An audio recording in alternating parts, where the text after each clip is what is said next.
a little bit in a way as for recap for the industry. I think I've done a similar one in Istanbul, also in Cyprus, but like it's kind of changing all the time. So feel free to ask questions at the end. What do you think about that? But yeah, let's get into it. Name's Jakub Remiar. Some people know me from the Let's try. Anybody here listens to our podcast? Okay, great, thank you. So we run a gaming podcast about mobile game industry mainly with my two friends Felix and Matej. I'm working as a consultant for like a lot of, I think like three years as separate consultant before I work at many companies, publishers, yada. Mainly game design, like game design systems and vectors, that's my stuff. So that's what we want to talk about today. So the current market environment that we see is that like two things that are pretty much pushing us to this hybrid casual race that everybody is currently racing. CPIs are up, the IDFA apocalypse happened, you know, the performance of UA marketing was heavily degraded, everybody's kind of panicking a little bit, CPIs are very high, and then on the other hand, eCPMs are down, meaning that advertising time is pretty much going a little bit down on their cost, and pretty much every single hyper-casual publisher is now proclaiming that they're switching to hybrid casual, at least the statements that I've seen on the market. To recap a little bit, how do we even get to that name of hybrid casual? So on one hand of the spectrum, we have hyper-casual games that were really fast to build, even still are very fast to build, 4 to 6 weeks. They have very low CPI, they can achieve giant scale because they have giant total addressable market. You know, your dog can play it, it's very easy, intuitive, one-button control, very satisfying, immediate gratification gameplay. But of course, there's problems, low long-term retention, non-existent IFB purchases, literally just that one purchase that removes the ads, but not interstitials and banners. And they have very low life cycles. You pump these games up, they stay in the top charts if you have the UA, so for 4 to 5 months, that's it. 3 other companies copy you in the meantime, and then everything's all over again, and you need to find a new one. On the other end of the ring, we have the casual mid-core games that have been pretty much all there all the time, but suddenly hyper-casual people are also focusing on those that have very high long-term retention, they have very long life cycles if you survive the soft launch, with 95% of these games don't survive, just saying that, because like, again, it's very competitive business, literally most of the games just die in soft launch, even before that, and they are mainly driven by IP revenue, which is much more stable. The problem again, they have long time to build even a basic prototype, which is something like 5 to 6 months. It's always a kind of an investment risk. It's very, I would even say like a lottery ticket, because even giant companies, like for instance Supercell, you see even like, you just see the ones on the surface that they are killing in soft launch. You don't see all the internal prototypes they are killing internally in the company. These games are very hard to build in order to end up something with like Candy Crush, which is crushing it literally for, I don't know, 10 years plus with 15,000 levels, hundreds of millions of revenues and so on. So it's very hard to get. But again, it's very high risk, high reward. If you manage to get that some kind of like eternal game or pretty much game like Clash of Clans or Guardian's Cage or some of these games, it's pretty much a money printing machine. On the other hand also, they have very high CPS because all these companies are competing against each other in the UA world that we mentioned. So enter hybrid casual. Hybrid casual is going to solve all of our problems because we're going to have low CPIs of the hyper casual because it's going to be approachable, easy to get into, one-button gameplay, everybody's happy. And on the other hand, we're going to have the LTV of a mid-core game because we have some economy now, we have a progression, we have day 30 retention, everything's great, and everybody's making money. Not so much.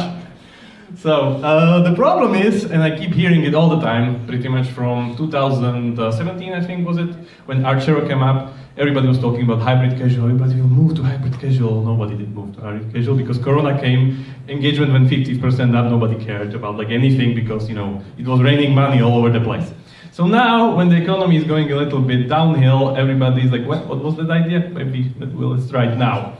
So everybody's now into the hybrid casual thing now, and everybody thinks it's going to save them, and it seems so, but not for everyone. To get some numbers on the plate here, so I'm not talking abstractly just, let's compare some of these metrics so we see what we have before us. The usual 40, 20, 10, or in this case even 15, sorry. That's the usual casual, mid-core, kind of a very high retention that these games can get. Again, those numbers are achievable by just around 1% of the market. Usually this goes very downhilly, but if you have the top games like these ones, they actually have these numbers. Then you have the hyper-casual games, which have very high, still early retention, but the long term, day 7, day 30, it's a very, very high drop off. The day 7, 6% on hyper casual game is still like amazing. Usually it's even less. Like you just squeeze out all the ads throughout the user until day 3, that's it. The game's kind of non-usable after day 3. Hybrid casual is something in between the middle. The early retention is usually still very, very high, but again, the biggest difference is long-term retention, which is usually multiplicative of the hyper casual profile. That's like the main thing there. Regarding the name hybrid casual, and this is pretty much my opinion, what I think here, hybrid casual I don't think so is a genre. It's more of a name for a revenue share profile. Let me explain that, because hybrid casual can be pretty much anything. I'm not saying it's like needs to be arcade idle, needs to be puzzle, needs to be this, needs to be that. What's even hybrid casual? Nobody knows. So, in my opinion, it's more of a revenue share profile where we have hyper casual games that make 95% or 99% of revenue through ads and some small part of it through IPs. That is that remove ads purchase that all has. Then we have casual mid-core games which range from 100 to 70% IP driven revenue, and then somewhere between 20 to 30% ads if you're good and you know what you're doing, you're not cannibalizing your economy, so on and so forth. And then we have the hybrid casual somewhere in the middle. I think the rule should be that hybrid casual should still make 50% plus revenue from ads, because it needs to stay mass market, it needs to have that hyper casual CPI, it needs to be very approachable, so you're monetizing all the traffic. But on the other hand, it needs to have an economy with a depth that is big enough to generate 40+% of revenue from IAPs. And this 10% that remains here, which is 60-40, 50-50, somewhere there, 65-35, this is something that's kind of a buffer zone that can be like both ways. Like best case scenario, of course, you end up with 50-50. Worst case, you're gonna end up with something like 80-20, which means your economy is not strong enough where you need to push like, IAPs higher. It doesn't really go the other way around at all, where we're making so much money with IAPs, like, oh, we need to do more ads. No, that never happens. It just happens the other way, which means your economy is shit. So let's look at the current market and what we can see there. So currently, I did a little bit of cutoff when I was looking at the portfolio companies of like big hyper casual, hybrid casual publishers that want to call them hybrid casual. And if I do a cutoff regarding the game's monthly revenue being 1 million in IAPs a month at least, this leaves us with just these 7 games. That's it. There's nothing else on the market that I've seen that could be considered a hybrid at this scale. Don't get me wrong, there are still more hybrids, but they're just smaller. But you were talking kind of significant scale, like 1 million month revenue in IP only, which means could be just double than that with ads counted in. We just have these 5. Of course, in the first place of our race, who is winning it, and this is the real answer to the presentation question, is Hubby, the Chinese developer behind Archero, which then successfully used this whole thing with Kinjaran, Pumble, Snaker, and Survivor.io, of course, the biggest one on the block. These 2 are within these small icons here because they kind of downscaled and they were sunsetted. So they're not kind of performing that well anymore. These 3 are still doing the cutoff here with 1 million at least. Then we have, in the second place, leading to the Hubby Games template, we have Say Games, which really step up their game lately. And you can see a pattern, and I will talk about it later in their portfolio, as they probably figure out an arcade idle template for hybrid casual. So that is, I would say these 2 are the strongest one on the market. And then we have Voodoo's, what was the game? Mob Control, Mob Control, and we have Alien Invasion. Those are kind of special cases because Mob Control was a hyper casual game to begin with, and they slowly turned it into hybrid casual. I'll show how the transformation ended up. And then we have just Crazy Labs Alien Invasion, which was built by Multicast Gaming and just published by Crazy Labs. So spoke actually to the developer of the game. This is like an amazing game, very, very unique idea. But again, it was not done by Crazy Labs themselves. It was done by Multicast Gaming, which again is an external studio, which keeps all the know-how. So that's just there. If you look at the other big publishers on the market, there's literally nothing. So all of these are trying to get into the hybrid casual train, but none of these still have a big hybrid on their portfolio. which doesn't mean they can't do it, it just means that it's still not there yet. And they probably will do some of those later down the line. I don't think so, it's just like that hard nowadays. It just kind of takes more time, and we'll talk about why it is so hard. And why, for instance, Voodoo just have one, even with their whole powerhouse, whole funding, whole everything, so on and so forth. So let's build a hybrid, why not? Let's solve all our problems, low CPIs, high LTVs. So what do we first need is, of course, the hyper-casual expertise. We still need to have all the know-how from the good old hyper-casual times, so we need to be able to build engaging core gameplays, accessible controls, usually with just one button control, ad placements, all those banners, interstitials, rewarded videos, like this is one of the main expertise there, and very, very fast iteration. They still need to have this, don't get me wrong. Then, we also need to have some kind of casual mid-core expertise, because now we're caring more about day 7, day 30 retention, economy, spend, the currency, so suddenly we need to know also metagame progression, system design, game economy, even content treadmills and live ops. Now we're suddenly doing live ops. We want a game to live longer than 5 months, like 5 years, 10 years, so on and so forth. It needs to have recurring content templates, so on and so forth. So completely different knowledge. This is one of the main problems, that hyper-casual studios, the publishers, they didn't have any product know-how before. Keep that in mind, that they were just giant UA analytics powerhouses that were grinding through all of those prototypes sent to them through external studios, putting them into a grinder. It flips out one that has the best metrics, best KPIs, and then they pump it up to the charts with UA. And that was their old formula and worked perfectly, until now. So now they need to do all of these things and all the product know-hows, and try to pretty much teach this to all of your other external studios in all the other countries around the world. It's not that easy. And then to top it off, there's this other thing which is called unfolding gameplay feature pacing. And I'll get right to it, because this is just the connecting factor. There's a little bit hidden between these. And I think this is one of the main reasons why most of people are failing in this kind of field. So unfolding gameplay is the slow pacing where the attention budget is much more careful than your usual tutorial with a mid-core or casual game. Mid-core or casual games, of course, have tutorials, it's normal, they don't overwhelm you with features immediately, but usually by the end of first session, second session, third session, they can unlock the whole UI, there's a lot of features, mechanics, everything's pretty much there for you, and it can assume that you have a little bit of more advanced gaming know-how. Here, keep in mind, we're still masking ourselves as hyper-casual. So we want to look like hyper-casual on the outside, because the player that's entering our game could be just thinking that he's playing another hyper-casual. So again, very, very easy controls, very, very low attention budget. So just like, for instance, here in Dreamdale, you start like this is the first minute.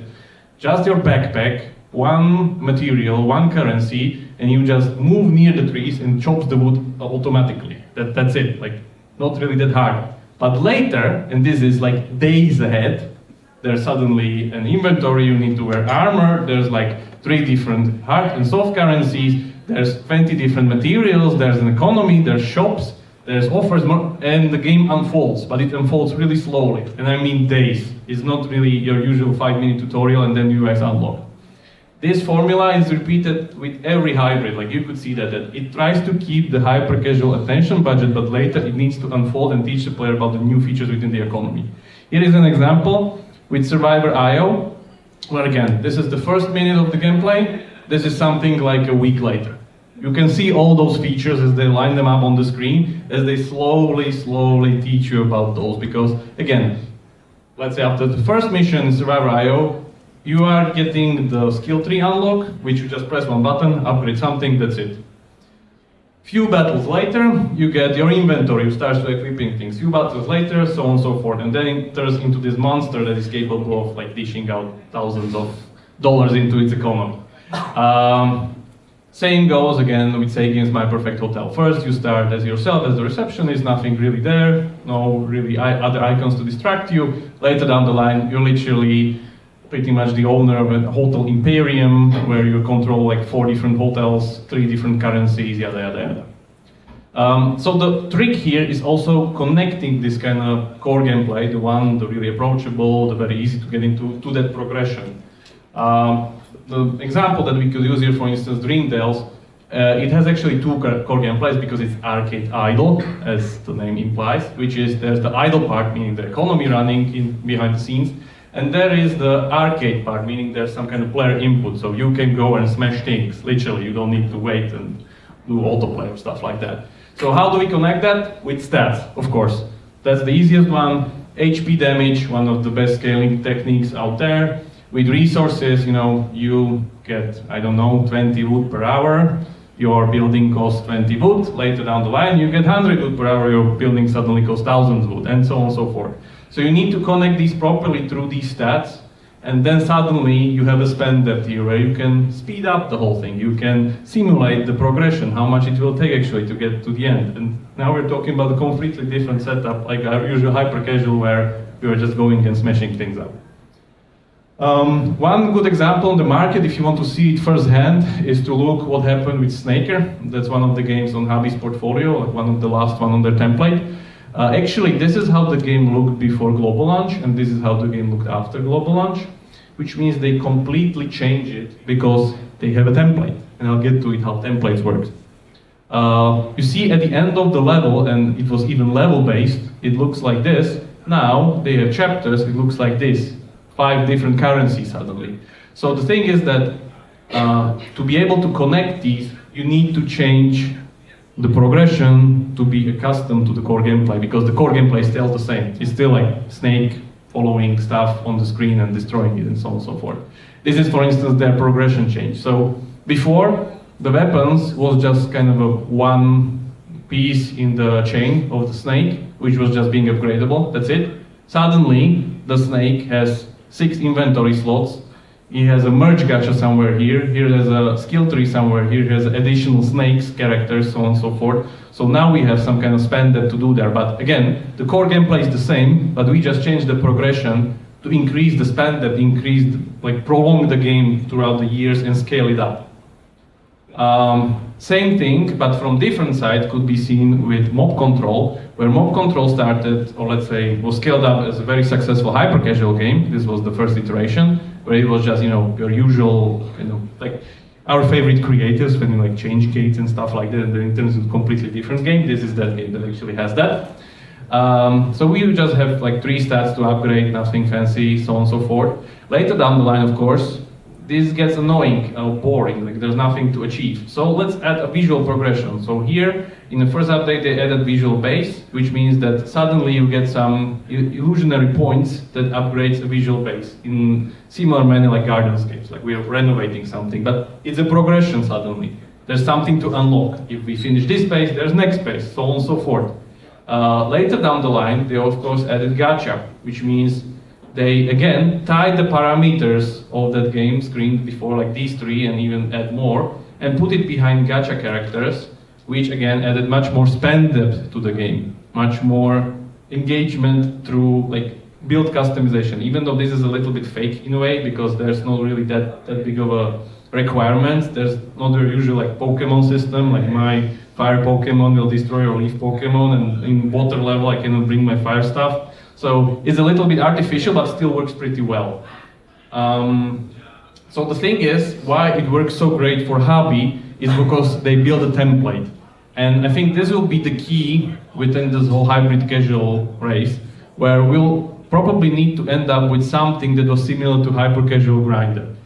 Hyper casuals were so successful because you could literally test 100 prototypes a month, and Voodoo even said that. They admitted in one interview that they're literally testing 100 prototypes a month in Berlin, and they throw most of them away. So it's very, very fast. And with hybrid casual, it needs to get on the same principle. So we want to create many hybrid casual games, not just, do one game for 6 months and then it's not a hit and then we're bankrupt. So we need to create some kind of a system to test as much games as possible, to have as many chances at the lottery as possible. Templates are one of the things to do that. Hubby already has that, we go through it. The thing is that, again, we will fail very fast. Even Hubby failed, like you've seen those 2 games that I showed, Kinjaron and Pumble, they failed. They didn't really scale well. It will save us enormous production time because we will have the progression ready, like with Snaker. You've seen the image of Snaker and Survivor IO kind of being familiar, we'll get there. But we have the progression, we don't need to build it from scratch again, so it's in our template. The thing is that with this system, we can have much more shots on goal, because again, we're just changing the core gameplay. That's what Hubby is doing. The disadvantages of the system, there's also those, and you need to keep that in mind, because this is very tricky, and now it gets very tricky. Template locks you to a specific genre. All of the games that Hubby is doing through their template are action, RPG, roguelites. All of those. Archero, Survivor.io, Snaker, Kinjara, Pumble, all of those. They cannot create a different game within the same template, which means you can only do one genre then. If you want to do another genre, you need to build another template, which again locks you to that genre, which is problematic because, yeah, I'm waiting for someone on the market to be able to create multiple templates. I guess same games could be the soonest there, but yeah, let's see. Here again is some examples of the Hubby template. You see how the progression, the whole pacing mechanic, again, very, very similar, pretty much completely the same. They have the formula driven down to the last step, last click. All games stay the same. And what changes behind these is again the core gameplay. Archero is this kind of action RPG. Kinjaran is this endless runner. Survivor.io is shoot 'em up, but the progression is completely the same. Here's the energy mechanic. Here's the whole screen unlock. You could see monetization features on the left side of the screen, the progression features on the right side of the screen, events on the left and bottom right, like the skill tree on the top right, same currency, same everything. It saves them enormous time just to have different core gameplay tested, put it into a template. Let's see. Again, another example of their idle mechanic again, which is completely the same, and their shop, of course. Gacha system, very, very streamlined, completely the same. Saves them enormous time. As I said, Say Games is probably the second in the race. I can already see a pattern between their games they have on their portfolio. You can see Dreamdale here, you can see My Perfect Hotel here, you can see King of Fail, a new game they have in soft launch. You could already see the patterns there behind it, between the arcade idle. Here it's even a little bit more iterated, because here there's also a combat mechanic, but you could see the menus, the UIs, the principles behind it being the same, which again, they iterated, put it into templates, see the KPIs in soft launch, good KPIs, okay, let's move forward, bad KPIs, kill, and move the other core gameplay into our template. Very, very simple, but only 2 companies on the market are currently doing it. So what will happen in the future? And some predictions from my side. I think hybrid casual is the future in the current environment, in a way that all of hyper casual companies will probably be kind of either dead, or like a lot of those people that got into industry during the Corona years and just entered hyper casual as the most accessible way will hit a very big wall of knowledge and expertise, unfortunately. So either they learn through and adapt, or unfortunately die. There's also other trends in the industry that's pushing them there, as the latest Unity announcements. But I think these are kind of manageable now, that they backtrack a little bit, because it's not install fee only. There's the whole kind of hyper casual space kind of got panicked a little bit, because install based counting the fee, the high volume games would be hit the most, but now it's pretty much equalized to 2.5% growth rev share. And even though you still don't need to pay if you don't switch to the latest version of Unity, which means that the old version, the one that we're currently running, will be supported half of 2025, I think, and then it's your call if you want to end up with a better version of Unity and not pay. That's what I just said. A handful of winners will emerge, creating their templates and hit-making machines, which I think already happened. Hubby, Say Games being in the first. Other will probably follow, maybe Homa, maybe Voodoo, maybe Azure, maybe Boombit, I don't know who will kind of make it, but somewhere down the line somebody will be able to do it. And then production cycles will get much bigger, I think, because you can forget your usual 4 to 6 weeks of making a hyper casual and pumping up to the charts. Hybrids probably will take something like 3 months, because for example, you can really test an inventory feature with just one slot. So let's give you boobs and then let's see the KPIs. Now you need to build the whole inventory. And with the whole inventory, you need to beat the whole HP damage scaling, the monsters, everything. It's not really you can test it as with hyper casual. So now the production cycles will be much higher. And the last thing, which could be a little bit positive side here to end this, power will shift a little bit from publishers more towards studios, I think, because those studios that will be doing these things, they will keep the genre expertise, they will retain the knowledge, they will be even better at it as they move more and more hybrids. And studios, especially hyper-casual publishers, they don't have usually internal product teams. So it could be the other way around, that not really the studios are kind of like, the studios are sending all the prototypes to publishers. Is more of a, maybe the tables will switch a little bit, that the publishers are the ones running after studios, that please let us try your new hybrid with our publishing, we can do the UA for you. So maybe it will happen, let's see. But I've seen already some kind of signs of that these winners, the ones that will be able to master the hybrid casual, like all those things like hyper casual, core, mid core, and the unfolding gameplay, there will be few winners that will be chased by these or even acquired outright. Yeah, I think that's it. Thank you. Any questions? Thank you very much. That was very loud. Questions? I have the mic for you. No questions. You must have covered everything very well. There is. Excellent. Let me come to you. Get some exercise. Thank you. So what advice would you give on how reliant hybrid casual games should be on ads versus IPs, and what kind of would you, Yeah, everybody's looking because Felix was late and wasn't seeing my slide about the rev share model. So yeah, I still think hybrid should do more than 50% revenue by ads. It's still, in my opinion, very optimal because you retain the hyper-casual scale and you want to monetize your whole audience. So yeah, going lower, I don't think so is manageable. Yeah, Christian. Thank you. I had one at the back first and I will come to you after. Just to get it right, what's your quality benchmark? Because this is a fine line when you're talking about the casual and the hyper casual. Can you give us one industry standard quality benchmark that you should meet in order to get that good flow of user acquisition to retention and all that? Quality benchmark regarding like, what's the metrics? In terms of overall quality, in terms of how it looks, it feels like a properly done game, because as you like the market is still full of lots of games which are making under $1 million. The quality is there or not there. So what's the benchmark there for you? The benchmark is you need to have that low CPI. That's the thing. That's why we're doing hybrids in the first place, because we're combining the advantage of hyper casual, of having low CPI addressable market, very, very approachable gameplay, and the mid-core kind of progression, very deep LTV that we can scale later down the line. When you have these, it shouldn't be problem scaling. That could be like for some companies, maybe there are hybrids sitting out there that just doesn't have proper UA in a way. So it could be like if you're looking at very, very high CPI with your hybrid, you've probably done something wrong in a way, because you're going into casual mid-core. Your hybrid should behave on the outside like a hyper casual, on the inside like a mid-core core game with like deep economy. I know it's kind of tricky, but this is where we end up with in the current market. Everybody's trying to lower the CPI in any means necessary. And this is what the market kind of figure out later down the line will be one of the best cases here.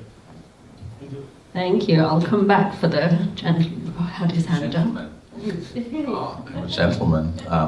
Yeah, I mean, so that means what you just said, that's basically really like high-end quality 3D versions of a hybrid casual game just doesn't make sense then. Because it's harder to get the highest CPIs because you're competing with then the mid-core and the hardcore games. Mm-hmm. So it means that hybrid casual, like hyper casual before, is a little bit looked in this look and feel. Mm-hmm. Is that correct? You mean like if we're just doomed to do just hybrid casuals? Yeah. Yeah, no. There's the other way around, because this is mainly coming from the hyper casual guys, because hyper casual guys are trying to save their ass because of like low eCPMs. So they're going to mid-core. But this process also works the other way around. Mid-core guys are also not sleeping and trying to save their ass and lower their CPI. And what they're doing, they're implementing hyper-casual games into their core games. And what's happening on the other side of the spectrum, for instance, every 4X game that you currently have on the market has a mini-game that pretty much flows you into the tutorial, the funnel, onboards you, and then diminishes. Kingdom Guard, they have their own merging tower defense. It's a merging tower defense. No, it's not, it's a 4X. Top War, it's a merging game. No, it's not, it's a 4X. Whiteout Survival, oh, a simulation. No, it's a 4X. Every one of these also are doing it from the other side, where, again, they're using the secret weapon on the other side, trying to lower the CPI.